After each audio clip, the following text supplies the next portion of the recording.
రాకడకు సిద్ధపరచమని యేసయ్య నామములో అడిగి ప్రార్థించి వేడుకొని పొంది ఉన్నాము తండ్రి.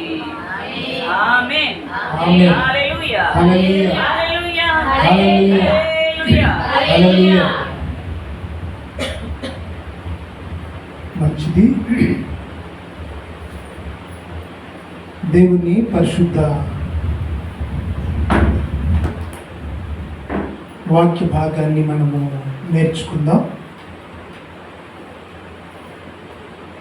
మరి యొక్క రాత్రికాల సమయంలో దేవుడు మన కొరకు ఏర్పాటు చేసిన మరి పరిశుద్ధ వాక్య భాగాన్ని మనము చదువుకొని మరి దేవుడు మనతో మాట్లాడనై ఉన్న వాక్యమును మనము శ్రద్ధ కలిగి విందాం. చూడండి, పరిశుద్ధ గ్రంథంలో నుండి మరి మనము ఈ యొక్క గురువారపు ప్రార్థనా సమయంలోనికి దేవుడు మనలను నడిపించారు. నమ్మిన వారు దేవునికి స్తోత్రం చేద్దాం. చప్పట్లు కొట్టి దేవుని స్తుతిద్దాం. హల్లెలూయా. మంచిది. పరిశుద్ధ గ్రంథములో దేవుడు మన కొరకు సిద్ధపరిచిన మరి వాక్య భాగమును మనము చదువుకొని ముందుకు సాగిపోదాం. దినవృత్తాంతముల 2వ గ్రంథము, దినవృత్తాంతముల 2వ గ్రంథము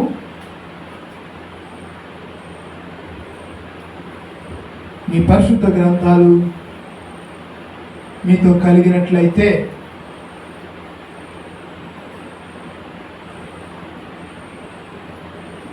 దినవృత్తాంతముల 2వ గ్రంథము 7వ అధ్యాయము 15, 16 వచనాలు చదువుకుందాం. ఈ స్థలమందు చేయబడు ప్రార్థనల మీద నా కనుదృష్టి నిలుచును. నా చెవులు దానిని ఆలకించును.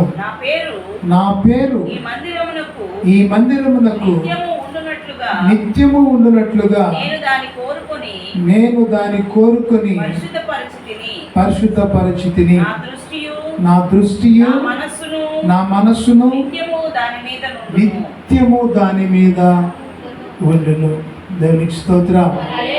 హల్లెలూయా. ఇక్కడ దేవుడు సంఘముతో మాట్లాడుచున్న మాట ఏమిటంటే,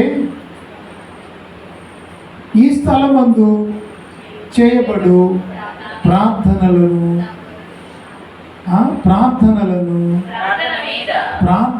మీద నా కనుదృష్టి నిలచును. దేవునికి స్తోత్రం. Now my ears will be open and my ears attentive to the prayers that is made in this place. ఈ స్థలములో చేయబడు ప్రార్థనల వైపు నా చెవులు ఉండును. దేవునికి స్తోత్రం. చూడండి, ఇక్కడ గమనించినట్లయితే చాలా మందికి ప్రార్థనలు చేస్తారు. There are many people who prays to the Lord. ప్రార్థించేవారు చాలా మంది ఉన్నారు. ప్రార్థించేవారు రకరకాల ప్రార్థనలు, ఆపద మొక్కుల ప్రార్థనలు, టైం పాస్ కొరకు వెళ్ళే ప్రార్థనలు. ఎన్ని రకాలు ఉన్నాయి చెప్పండి ప్రార్థనలు? కృతజ్ఞత ప్రార్థనలు, మ్రొక్కుబడి ప్రార్థనలు, స్తుతి అర్పణ ప్రార్థనలు, ఉపవాస ప్రార్థనలు, ఇంకా కృతజ్ఞత ప్రార్థనలు. There are many times that people used to pray.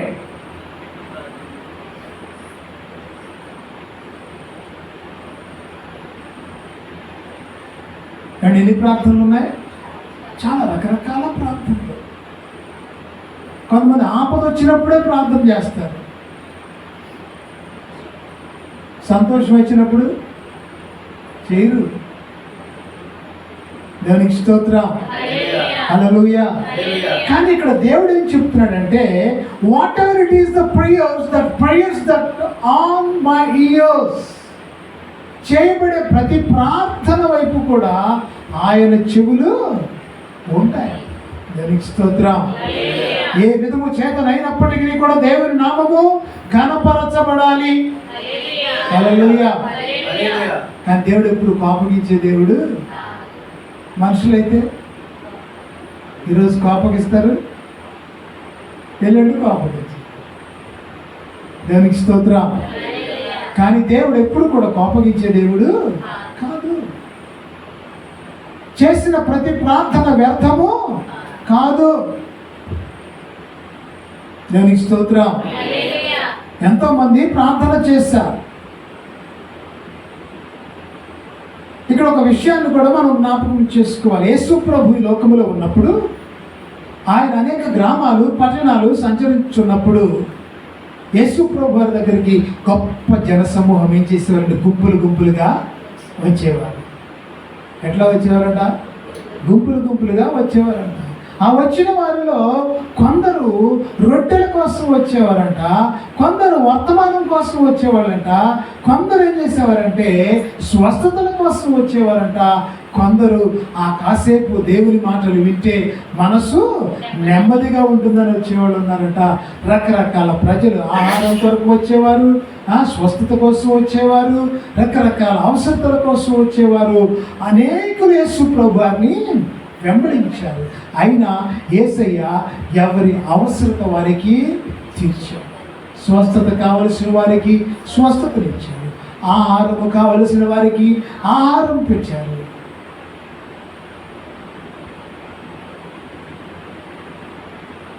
Because of God is a God of enough. అన్నిటికీ సరిపడగలిగిన దేవుడు ప్రభు అయిన యేసుక్రీస్తు. హల్లెలూయా, హల్లెలూయా.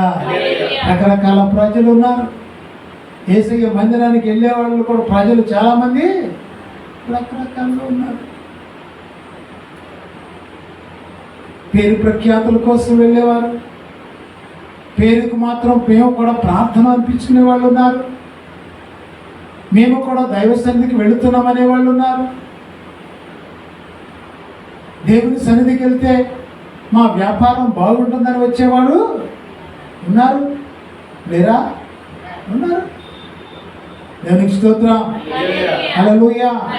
రకరకాల ప్రజలు ఉన్నారు. ఏది ఏమైనప్పటికీ కూడా దేవుడు తన ప్రజలతో చెప్పుచున్నాడు, ఈ స్థలమందు చేయబడే ప్రతి ప్రార్థనల మీద నా కన్ను దృష్టి లేదా నా చెవులు ఉన్నవి. ఏమన్నారు ఇక్కడ? ఈ స్థలమందు చేయబడు ప్రార్థనల మీద నా కన్ను దృష్టి ఉంటుందంట. నా చెవులు ఆలకిస్తాయి. ఆ స్థలం ఏమిటంటే ప్రార్థనా స్థలము. ఆ స్థలం ఏమిటంటే యెరూషలేము. ఆ స్థలం ఏమిటంటే ప్రార్థనా మందిరము. దేవునికి స్తోత్రం, హల్లెలూయా. దేవుని మందిరమునకు ప్రాధాన్యత దేవుడిచ్చాడు. పూర్వకాలంలో దేవుడు ఏం చేశాడంటే ఒక బలిపీఠం కట్టమన్నాడు. ఆర్క్ అంటే తెలుగులో మందసము. ఆ మందసములు దేవుడి నివాస స్థలము. దేవునికి స్తోత్రం, హల్లెలూయా. ఆ మందసము నుండి ఎక్కడికి వచ్చారు? దేవాలయం వరకు వచ్చారు. ఆ దేవాలయం ఎవరు కట్టారు? సొలొమోను కట్టారు. యెరూషలేము దేవాలయం ప్రార్థనా స్థలముగా ఉన్నది. ఆ ప్రార్థనా స్థలము నుండి ఎక్కడికి వచ్చారంటే ప్రజల మధ్యలోనికి యేసయ్య వచ్చేసారు. దేవునికి స్తోత్రం. అప్పుడైతే ఎక్కడున్నారు? ఆ యొక్క ఆర్క్లో ఉన్న ఆర్క్ అంటే ఏం చెప్పాను దాకా? మందసము. ఆ మందసం ఉంటే మీకు విజయం కలుగుతుందని చెప్పారు దేవుడు. తర్వాత దేవుని మందిరం. క్రొత్త నిబంధన కాలంలోకి వచ్చేటప్పటికి నీ హృదయమే దేవుని ఆలయం. దేవునికి స్తోత్రం, హల్లెలూయా. ఆ దేవుని మందిరమే, మన హృదయమే దేవునికి ఆలయము.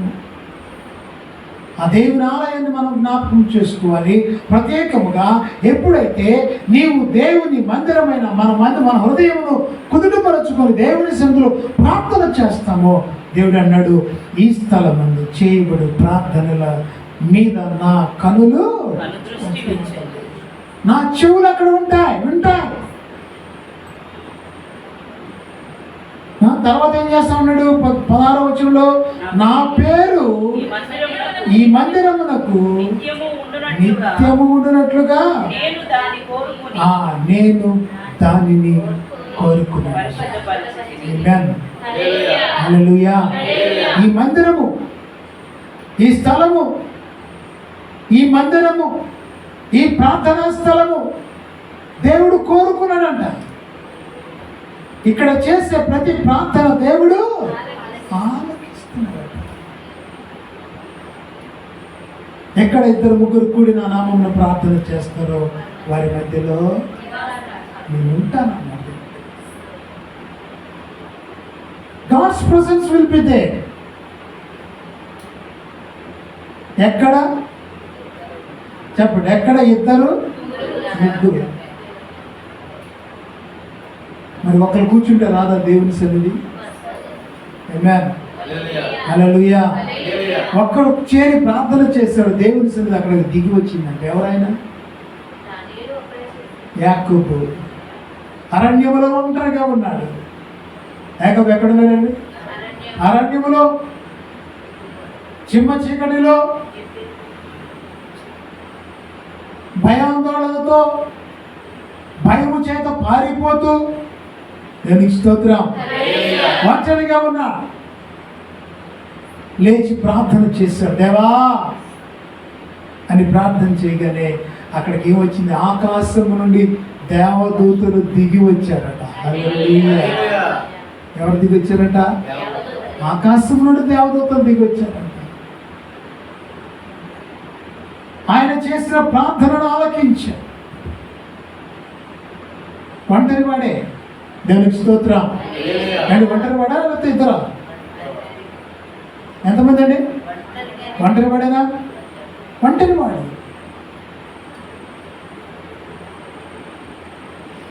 చూడండి, దేవుని సన్నిధి దిగి వచ్చింది ఆయన దగ్గర. ఇంకొక ఆయన్ని జ్ఞాపకం చేసుకుందాం. ఏం చేసినా చనిపోవట్లేదని పద్మాసు దేవుడికి పంపించేశారంట. దేవునికి స్తోత్రం. ఎవరైనా? యోహాను. దేవునికి స్తోత్రం. యోహాను ఏం చేశారు? చంపాలని ప్రయత్నం చేసి కాగే నూనెలో ఆయన్ని పడేసినప్పటికీ కూడా మరణము రాలేదు. ఇక ఏం చేశారు? ట్రై చచ్చేట్లు లేని ఆయన ఎక్కడికి పంపించారు? అరణ్యములోనికి పంపించారు. పద్మాసు ద్వీపములోనికి పంపించారు. ద్వీపము అనగా ఏంటి? ద్వీపం అంటే ప్లస్ లైటా?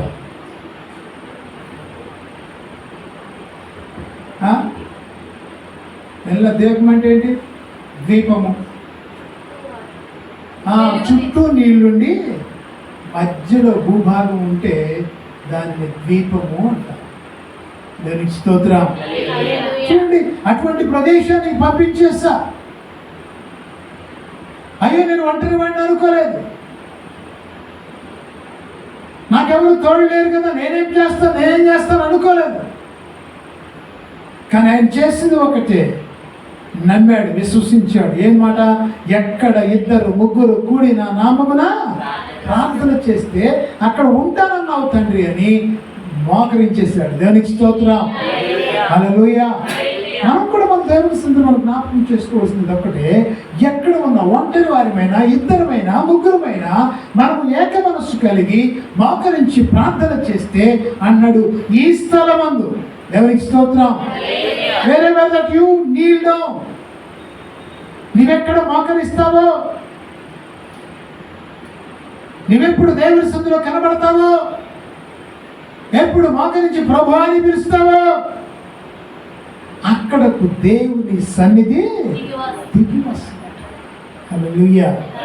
ఈ స్థలమందు చేయబడు ప్రార్థనల మీద ఆయన కనుదృష్టి ఉంటుంది. కనుదృష్టే కాదు, ఇంకేమన్నారు? ఆయన చెవులు ప్రార్థనలను ఆలకించును. ప్రియ సహోదరి సహోదరుడా, దైవ సంఘమా, మరి నీవు అనుకుంటున్నావు నేను ఒంటరి వాడేనని, నీవు అనుకుంటున్నావు నేను ఒక్కడే. పద్మాసు దీవులో ఒంటరి వాడే, అయినా యోహాను ప్రార్థన దేవుడు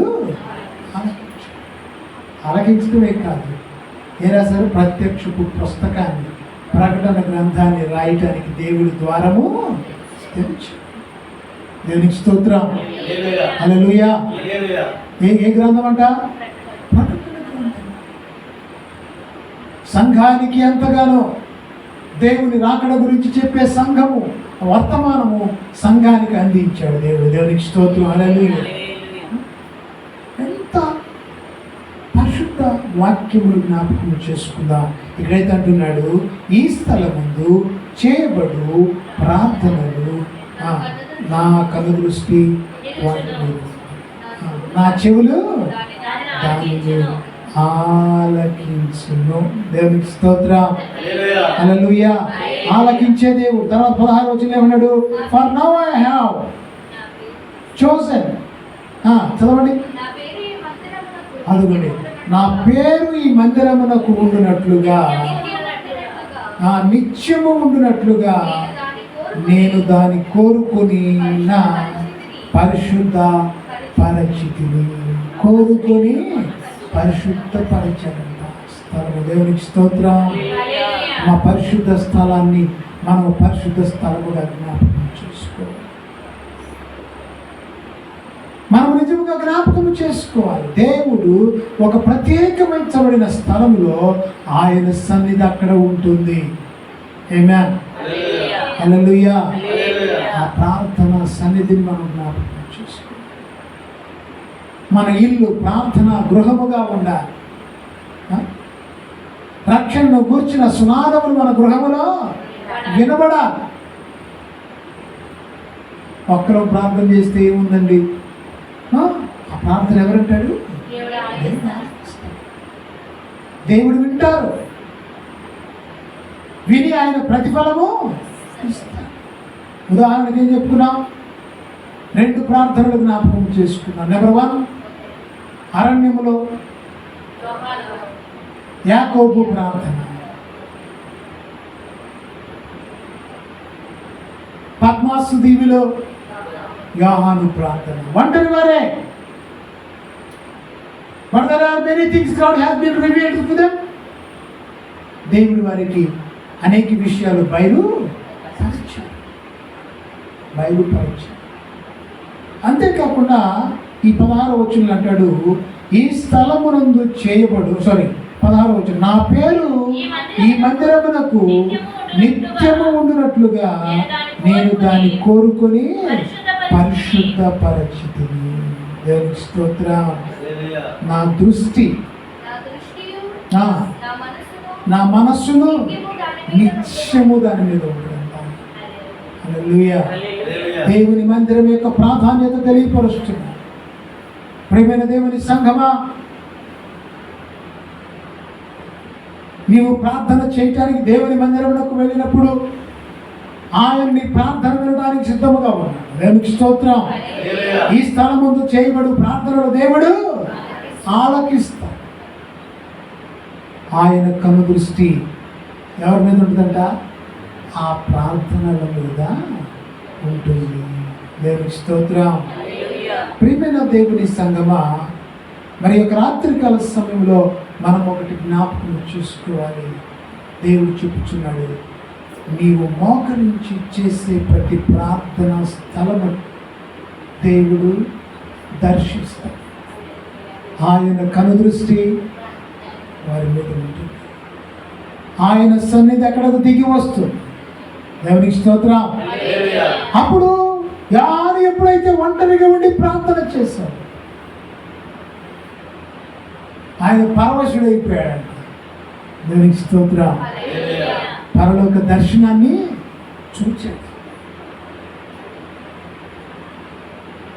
పరలోక దర్శనాన్ని చూచి అప్పుడు దేవుడు అతనితో అంటాడు, చూస్తున్నదన్నీ కూడా నీవేం చేయాలి, ఒక పుస్తకంలో రాయి. ఏమే హల్లెలూయా. చూస్తున్న ప్రతిదానిని కూడా ఒక పుస్తకముగా రాసి మనకు అందించాడు. అదే ప్రకటన గ్రంథం. దేవుని స్తోత్రం. మనం ఎంత దృష్టివంతులము. ఆ గ్రంథము చదువుతుంటే పరలోక దర్శనాన్ని మనం చూస్తున్నాం. దేవుని స్తోత్రం.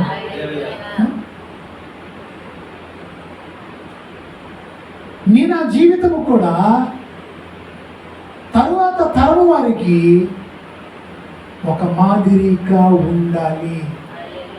హల్లెలూయా. అండ్ నీ నా జీవితము మాదిరిగా ఉండాలా వద్దా? ఉండాలి. మన మనవాళ్ళు మనవరాళ్ళు లేదా మన తర్వాత తరం వాళ్ళు చెప్పుకోవాలి. ఇక్కడ అబ్రహాం గారు ఉండేవాళ్ళంట, ఆయన చక్కగా దేవుని మందిరంలోకి వెళ్ళేవారట అని వారు చెప్పుకుని దేవుని లోనికి వచ్చిన తర్వాత ఆయన దీవించబడ్డారట. ఎంత మంచి అబ్రహాము. ఆ అబ్రహాం అంటే ఈ అబ్రహాము ఇంకా గొప్పవాడు అని చెప్పు. అది దేవుని యొక్క దైవత్వం గురించి చెప్పబడాలి. అట్లా ప్రతి ఒక్కరి గురించి కూడా లోక ప్రఖ్యాతుల కంటే కూడా దేవునిలోని ప్రత్యేకత కావాలి. దేవునికి స్తోత్రం.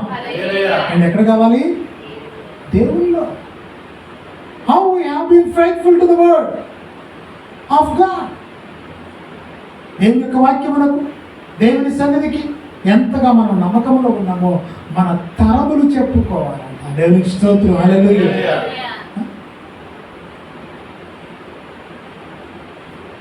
బైబిల్ గ్రంథంలో ఉన్న భక్తులందరినీ మనం చెప్పుకున్నాం. ఎందుకు చెప్పుకున్నాం అంటే వారు దేవునితో నడిచిన విధానమును బట్టి, దేవునితో నడిచిన విధానమును బట్టి, దేవునితో వారు నడిచిన విధానమును బట్టి మనం చెప్పుకుంటున్నాం. హానోకు దేవునితో నడిచాడు. దేవునికి స్తోత్రం. దేవుడు అతనిని కొనిపోగా అతడు కనబడకపోయేను. హల్లెలూయా. దేవునితో నడిచాడంట. నడిచిన తర్వాత దేవుడు ఏం చేశాడంట, నా కుమారుడికి రా అన్నాడంట. తీసుకుని వెళ్ళిపోయాడంట. ఇప్పుడు కూడా మళ్ళీ కనపడలేదంట. అదే నీకు స్తోత్రం. మనం చింత చెందకూడదు. అందుకనే మనం దేవుని సంఘములో ఉన్న దేవుని బిడ్డలు ఏం చెప్తారంటే, ఒకరి మరణమును చూచి మనము ఏడవకు, చింతించరాదు. హల్లెలూయా. ఒకరి జన్మదినము కంటే మరణ దినమే దేవుని స్తోత్రం. నా దేవుడు ఎక్కడ మోకరిస్తే అక్కడ సర్వాంతర్యామి. దేవుడు ఎవరు? సర్వాంతర్యామి. ఇంకొక ఆయన జ్ఞాపకం చేసుకున్నాం. చెరసాలలో ఉండి ప్రార్థన చేశారంట, పాటలు పాడారంట. ఎవరు వారు? పౌలు శీలుడు. అంటే మొక్కలు కూడా మాట్లాడుతుంది. వాక్యం అందించాలా వద్దా? ఎవరు? చెరసాలలో ఉండి ప్రార్థన చేశారు, పాటలు పాడారంట. ఎవరెవరు? పౌలు శీలుడు. బంధింపబడినప్పుడు వారి చెరసాలలో వేయగా ఏడవలా. అమ్మ ఏడ్చారా? అమ్మో మా కుటుంబం ఏమైపోయిందో, నా వాడకట్టు ఏమైపోయిందో, నా గ్రామం ఏమైపోయిందో, నా తాత ముత్తాతలు ఏమైపోయారని ఏడవలా. వారు అక్కడ ఉండి ఏం చేశారట? ప్రార్థన చేశారంట, పాటలు పాడారంట. దేవునికి స్తోత్రం. హల్లెలూయా. సర్వజ్ఞానుడైన యేసయ్యను స్తుతించారంట, సర్వాంతర్యమైన యేసయ్యను స్తుతించారంట. ఎందుకంటే నీకు చెప్పావు కదా తండ్రి, ఎక్కడ మోకరిస్తే అక్కడే నీ సన్నిధి అన్నావు ప్రభువా అని మోకరించి ప్రార్థన చేశాను. దానికి స్తోత్రం. వెంటనే దేవుని సన్నిధి అక్కడకు దిగి వచ్చేసింది. హల్లెలూయా. అక్కడికి దేవుని సన్నిధి దిగి వచ్చింది. దేవుడు ఆ చెరసాల ఖైదీలతో మాట్లాడారు. దేవుడు మాట్లాడి కానీ వారు కూడా ఏం చేశారు? చాపట్లు కొట్టడం మొదలు పెట్టారు. ఇదేంటి? వాళ్ళకెవరికి మారు మనసు లేదుగా. ఎందుకంటే దేవుడి కార్యము చెరసాల తలుపులు ఏమైపోయినాయి, రద్దలైపోయినాయి, పునాదులు కదిలి. అప్పుడు ఆ చెరసాల నాయకుడు వచ్చి అంటున్నాడు, అయ్యో ఇంకేంటి ఖైదీలంతా వెళ్ళిపోయి ఉంటారు కదా అని తన్ను తాను చంపుకొనబోయాడు. కానీ దేవుని బిడ్డలు ఎవరండి? ఎవరు? మళ్ళీ చెప్పండి, ఎవరు వాళ్ళు? వాళ్ళు ఎవరు? దేవుని బిడ్డలు. దైవ బిడ్డలు అంటే ఇదే, నమ్మకము కలిగిన వారు, దేవుని సన్నిధిని ఎరిగిన వారు, నమ్మకము కలిగిన వారు. అప్పుడు అంటున్నారు, ఇదిగో నీవేమి చేసుకోవద్దు, మేము దైవ బిడ్డలు పారిపోయే వాళ్ళము కాము, మేము దొంగలమేమి, మేము ఆరాధిస్తున్న దేవుడు సజీవుడు కనుక, హల్లెలూయా, విడిపించుటకు సమర్థుడు కాబట్టి, రక్షించుటకు సమర్థుడు కాబట్టి మేము పారిపోని అవసరము లేదు. నా దేవుడు మాకు పారిపోవటం నేర్పించలా, నిలబడి భరించడమే దేవుడు మాకు నేర్పించాడు. దేవునికి స్తోత్రం. హల్లెలూయా, హల్లెలూయా. పరిస్థితులు ఎంతగా ఉన్నప్పటికీ కూడా మనము జ్ఞాపకం చేసుకోవాల్సింది ఒక్కటే, అదేమిటంటే నిశ్చయత కలిగి దేవుని కొరకు బ్రతకాలి. హల్లెలూయా. చూడండి, పరిశుద్ధ గ్రంథంలో ఒక వాక్యాన్ని చదువుకుందాం.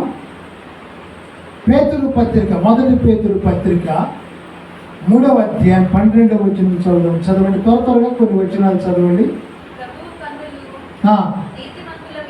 అదిగోండి, ప్రభువు కన్నులు నీతిమంతుల మీదను, ఆయన చెవులు వారి ప్రార్థనల వైపును ఉన్నవి గాని ఆ ప్రభువు ముఖము కీడు చేయి వారికి విరోధముగా.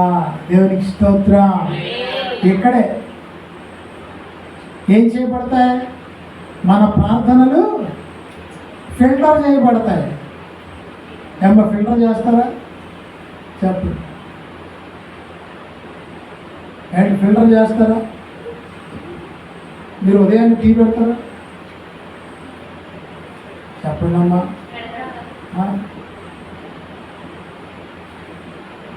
పాలల్లో నీళ్ళల్లో టీ పొడేసి చక్కగా మరగనిస్తాం, కానీ తాగేటప్పుడు ఏం చేస్తాం? టీ పొడి అంతా తీసి ఫిల్టర్ చేస్తాం. దేవునికి స్తోత్రం. హల్లెలూయా. ఇప్పుడు అనుకుంటా మేము అందరం ప్రార్థన చేస్తున్నాం కదా, ఇక్కడ నీతిమంతుల ప్రార్థనలు మాత్రమే దేవుని సన్నిధికి వెళతాయి. హల్లెలూయా. నీవు ప్రార్థన చేయనప్పుడు ఏం చేయమని నీ మనసును కుదిపరచుకో. నీతిమంతుల ప్రార్థనలు ఏం చేయబడతాయి? దేవుని దగ్గరకు ఫిల్టర్ చేయబడతాయంట. చదవండి మాట, మన చదవండి. పేతురు 3:7. ఫస్ట్ పీటరా. ప్రభువు కన్నులు నీతిమంతుల మీదను, ఆయన చెవులు వారి ప్రార్థనల వైపును ఉన్నవి కానీ ప్రభువు ముఖము కీడు చేయి వారికి విరోధముగా. దేవునికి స్తోత్రం. నీతిమంతులకు కీడు చేయి వారికి విరోధము నీతిమంతుల మీద ఉంటుంది. దేవునికి స్తోత్రం. హల్లెలూయా. చూసారా, ప్రార్థన అనుకుంటా, ఏదైనా ప్రార్థనే కదా. చేయరాని పాపమంతా చేసి, ద్వేషమంతా పంచి, కపటమంతా లోకమంతా పంచి వచ్చి గబగబా కూర్చుని ప్రార్థన చేస్తే ప్రయోజనము లే. చాలా మంది చేయాల్సిన తప్పులన్నీ చేసి దేవుడికి ఒక కానుగిస్తే మొత్తం తీరిపోయింది కదా అనుకుంటారు. ఆయన ప్రార్థనలు, నీతిమంతుల ప్రార్థనల వైపు ఆయన దృష్టి ఉంటుంది. ఆయన చెవులు వారి ప్రార్థనలను ఉన్నవి కానీ ప్రభువు ముఖము కీడు చేయి వారికి విరోధముగా. హల్లెలూయా. కీడు చేయి వారికి ఎట్లా ఉందంట? విరోధముగా ఉన్నదంట. దేవునికి స్తోత్రం. హల్లెలూయా. అంటే when the time comes there was a difference. వ్యవసాయం చేసేవాళ్ళు ఎవరైనా ఉన్నారా? వ్యవసాయం చేసినప్పుడు ఏం చేస్తాం? చక్కగా పంట వేస్తాం, నారు తెస్తాం, నాటేస్తాం, ముందు భూమిని సిద్ధపరుస్తాం, దున్నుతాం, అన్నీ చేస్తాం. ఏం చేస్తాం? చక్కగా నారు తెచ్చి నాటుతాం. నాటిన తర్వాత ఏం చేస్తాం? మందులు అన్నీ వేసి పంట కోసం 6 నెలలు ఎదురు చూస్తాం. కొన్ని 3 నెలలు 4 నెలలు కూడా వచ్చేస్తున్నప్పుడు 6 నెలలు ఎదురు చూసి 6వ నెలలో ఏం చేస్తాం? పంట కోస్తాం. కోసిన తర్వాత ఊరుకుంటామా? ఏం చేస్తాం? నూరుస్తాం. నూర్చిన తర్వాత ఊరుకుంటామా? ఏం చేస్తాం? తూరుపార పెడతాం. తప్పతాలు ఏం చేయబడతాయి? వేరుపరచబడతాయి. దేవుడు కూడా నీతిమంతుల ప్రార్థనలను అనీతిమంతుల ప్రార్థనలను వేరుపరిచే రోజు రాబోతుంది. హల్లెలూయా. అందుకే మన భక్తి ఎలాగో ఉందో మనం పరీక్షించుకోవాలి. రాత్రికాల సమయంలో మొక్కుబడుల ప్రార్థనలు కాదు, హృదయపూర్వకమైన ప్రార్థనలు, నీతియుక్తమైన ప్రార్థనలు కాదు. మనం ప్రార్థించినప్పుడు మన మనస్సు ఎట్లా చేయాలి? దేవునికి పరిశుద్ధముగా ఉండాలి. దేవునికి స్తోత్రం. హల్లెలూయా. మొక్కుబడి ప్రార్థనలు, కష్టకాల ప్రార్థనలు కాదు కాదు కాదు కావాల్సింది. మనకు కావలసినది నిశ్చలమైన ప్రార్థన కావాలి. దేవునికి స్తోత్రం. హల్లెలూయా. నీతిమంతుల ప్రార్థనల వైపు ఆయన చెవులు ఉంటాయి. దుష్టుల ప్రార్థన ఏంటంటే పేతురు పత్రికలో ఏం చెబుతున్నాడు? ప్రభువు కన్నులు నీతిమంతుల మీదను ఆయన చెవులు వారి ప్రార్థనల వైపు ఉన్నవి, కానీ ప్రభువు ముఖము కీడు చేయి వారికి విరోధముగా. ఏమండి? అంత కీడంతా తలబెట్టి సాయంత్రానికి వచ్చి ప్రార్థన చేస్తే దేవుడు వింటాడా? చేతనైతే మేలు చేయి. ఆమేన్. హల్లెలూయా. ఏం చేయాలి? చేతనైతే మేలు చేయి, కానీ కీడు మాత్రము చేయి.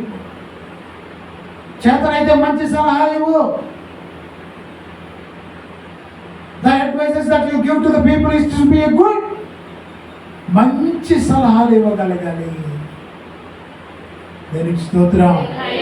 అమ్మా, ఏ సలహాలంట? చెప్పండి, ఏ సలహాలంట? మంచి సలహా, కానీ చెడు సలహాలు మాత్రం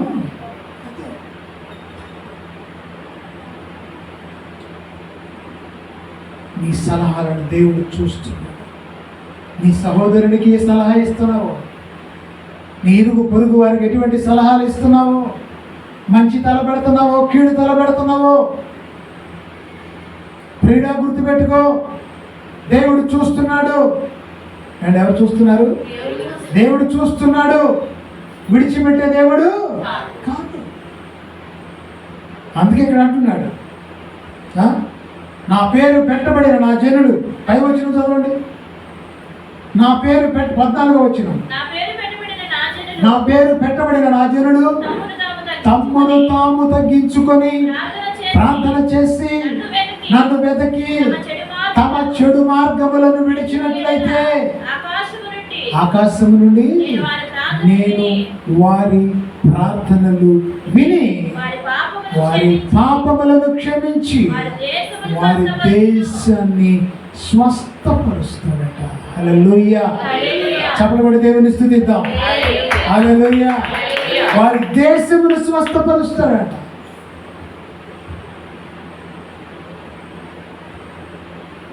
వారు నివసించే స్థలమును స్వస్థపరుస్తారంట. వారు నివసించే గృహాన్ని స్వస్థపరుస్తాడట. ఆమేన్. హల్లెలూయా. చూసారా, దేవుడు ఎంత ప్రాధాన్యతను దేవుడు ఇస్తున్నాడో నీతిమంతుల ప్రార్థనల కొరకు. Tonight that we need to examine ourselves. రాత్రికాల సమయంలో మనల్ని మనం పరీక్షించుకుందాం. దేవా, నా ప్రార్థన ఏ విధంగా ఉంది? నీ సన్నిధిలో అంగీకారంగా ఉన్నదా? దేవా, నా భక్తి ఏ విధంగా ఉన్నదని మనం ప్రియ సహోదరి సహోదరుడా దేవుని మాటలు వినుచున్న దైవ సంఘమా, దేవుని మాటలు వినుచున్న దేవుని బిడ్డలారా, అది ఆన్లైన్ కానీ ఆఫ్లైన్లో కానీ వినుచున్న మా అందరం కూడా ఒకటి జ్ఞాపకం చేసుకోవాలి. If God looks on to your prayers, దేవుడు మన ప్రార్థనల వైపు చూస్తే అవి మేలుకరముగా ఉన్నాయా లేక దేవుని దృష్టికి వ్యతిరేకముగా ఉన్నాయా? దేవునికి స్తోత్రం. హల్లెలూయా. కీర్తనలో ఎక్కడో ఒక భాగం ఉంటుంది, వాని ప్రార్థన పాపమగునుగాక. ప్రార్థన మేలవటం మానేసి ఏమైందంట? పాపమగునుగాక. నీ మనసు సరిగా లేకుండా, నీ ప్రవర్తన సరిగా లేకుండా, నీ దృష్టి సరిగా లేకుండా, నీ ఆలోచన సరిగా లేకుండా, దేవుని సన్నిధిని గౌరవం మర్యాద లేకుండా ప్రార్థన చేసినంత మాత్రమున ఆ ప్రార్థన దేవుని సన్నిధికి చేరదు. దేవునికి స్తోత్రం. ఇక్కడ దేవుని యొక్క వాక్యాన్ని చాలా స్పష్టంగా చూస్తున్నాం. మరొక వాక్య భాగాన్ని చదువుతున్నాం. చదవండి. నెహెమ్యా గ్రంథము 1వ అధ్యాయము 6వ వచనం చదవండి. Nehemiah, book of Nehemiah chapter 1 verse 6, 6వ వచనాన్ని చదువుకుందాం. ఇక్కడ దేవుని యొక్క మాటలు చాలా స్పష్టంగా మనకు కనిపిస్తూ ఉన్నాయి. చదవండి. నీవు చెవియొగ్గి నీ నేత్రములు తెరచి దివారాత్రము నీ దాసులైన ఇశ్రాయేలు పక్షముగా నేను చేయి ప్రార్థన అంగీకరించు. చాలు. ఎట్లా ఉండాలంట? దేవా, దివారాత్రములు నేను చేసే ప్రార్థన మీద నీ కను దృష్టి ఉంచు నాయన అని బతిలాడుతున్నాను. దేవునికి స్తోత్రం.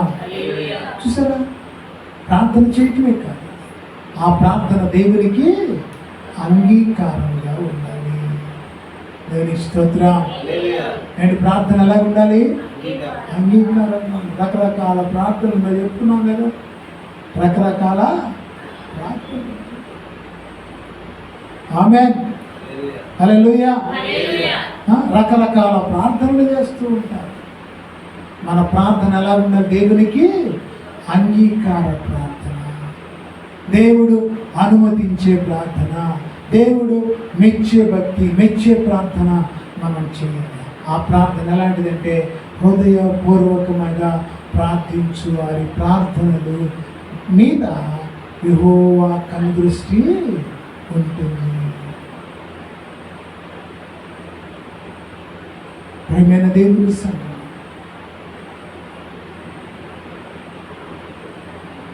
ప్రియమైన దేవుని సంఘం, దేవుని మాటలు వినుచున్న దైవ బిడ్డలారా, దేవుని దృష్టిలో మన ప్రార్థన ఎలా ఉన్నది అని ఒక్కసారి మనల్ని మనం పరీక్షించుకొని దేవుని సంధిలో సాగిపోదాం. మరొక వచనాన్ని చదువుకుందాం. చూడండి, ఏమంటున్నాడు? దేవా, మీ కను దృష్టి మా ప్రార్థన మీద ఉంచమంటాడు. తర్వాత కీర్తనలు 130వ కీర్తన 2వ వచనం చదవండి. Psalms 120 verse 2, 130.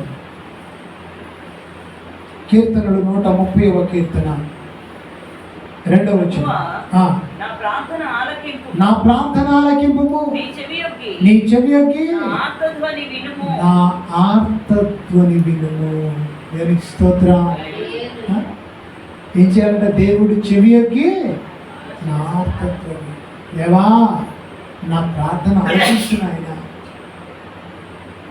నా మనవి, నా ఆర్తధ్వని ఆలకించుకోవడం ప్రార్థన చేస్తాను. దేవుడు వినని ప్రార్థనలు వ్యర్థం. అండ్ ఏ ప్రార్థనలు అంట? దేవుడు వినని ప్రార్థన అంటే దేవుడికి అంగీకారం లేని ప్రార్థనలు చేస్తాం. ఎవరైనా చేశారా? దేవుడికి అంగీకారం లేని సన్నిధికి వెళుతూ ఉంటారు. దేవునికి స్తోత్రం. ఎన్నో రకరకాల ప్రజలలో మనం చూస్తున్నాం.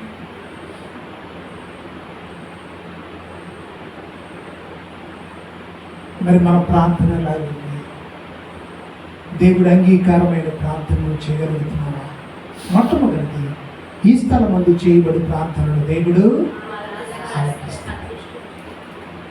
ఆయన కనుదృష్టి ఆ ప్రార్థనల మీద ఉంటుంది. చెవులు ఆయన ప్రార్థనలు వింటాయి.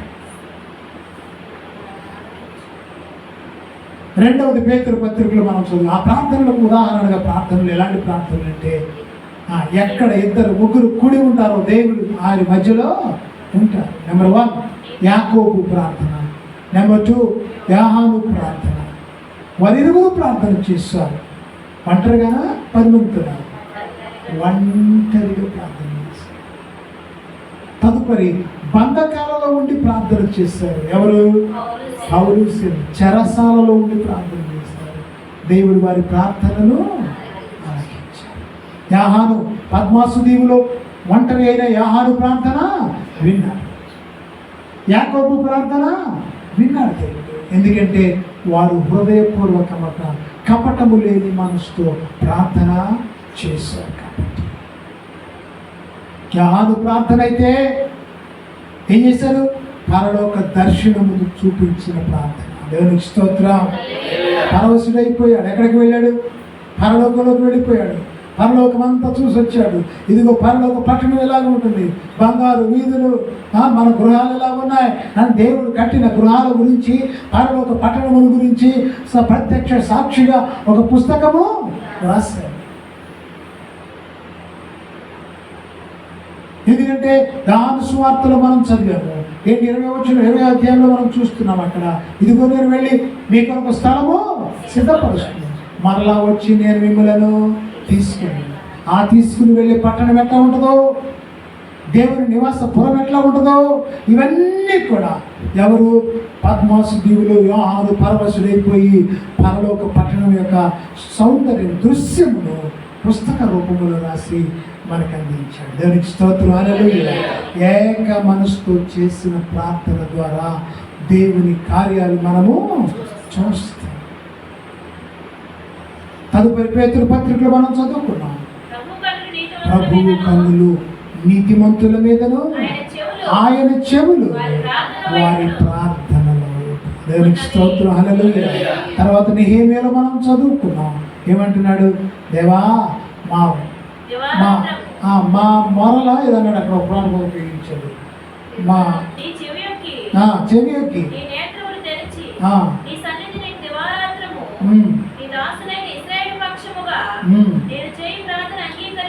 చేయు ప్రార్థనను అంగీకరించు. కీర్తనలు 132 వచ్చిన మనం చదువుకున్నాం. ఏమని చదువుకున్నాం? ప్రభువా ప్రార్థన ఆలకింపు, నీ చెవి యొక్కిన ఆర్తధ్వని విను.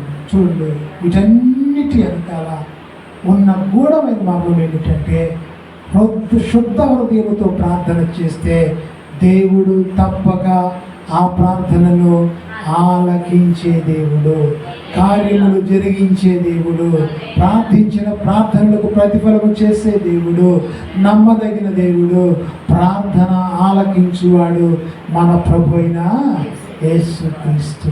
అటువంటి అంగీకారమైన ప్రార్థనతో దేవుని సన్నిధిలో మనం కనబడదాం. అట్టి ధన్యత దేవుడు మనకు, మన సంఘములకు దయచేయును గాక. హల్లెలూయా, హల్లెలూయా. ప్రార్థన చూసుకుందాం. మోకరించండి. నిజమే తండ్రి,